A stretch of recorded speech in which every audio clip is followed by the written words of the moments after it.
Brought to you by GTA, your island, your network. Bill 226 definitely pulled some knots with the public. The legislation, which would require stricter licensing and certification for massage establishments and masseuses, was up for a public hearing on Friday. For those already practicing, the bill outlines 1 year to get into compliance. President of the Guam Hotel and Restaurant Association, Mary Rhodes, testified in opposition of the bill. The number of hours of training as well as continuing education is a huge challenge as well.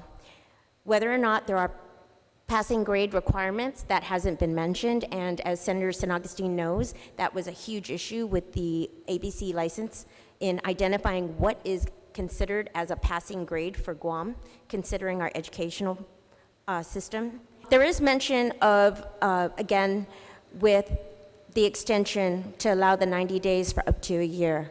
Again, there are inherent challenges with that with the number of people, and so we need to find data to support whether or not that's even reasonable and attainable. Currently, all that is needed to practice is a health certificate and a biannual STD check. On the flip side, former Attorney General Alicia Lim Ciacco testified in favor of the bill. That the proposed legislation, Bill number 226-34, is intended to protect legitimate practitioners and build confidence among consumers that such services are safe and healthy.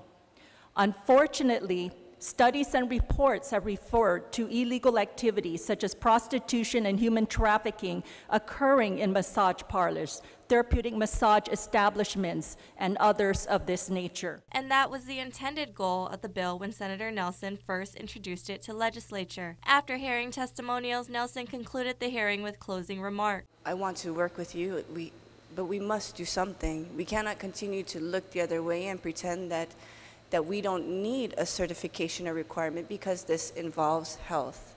It's not a food and beverage, it's not an ABC license, it involves the health of the individual. And that is the most fun, the most concrete thing, is how do we just allow a health certificate with a 6-month requirement for STD to be a masseuse? That just doesn't make any sense to me. These people are healers. And so we need to start looking at them as allied health professionals. Reporting for Guam's News Network, I'm Kiani Mendiola. Brought to you by GTA, your island, your network.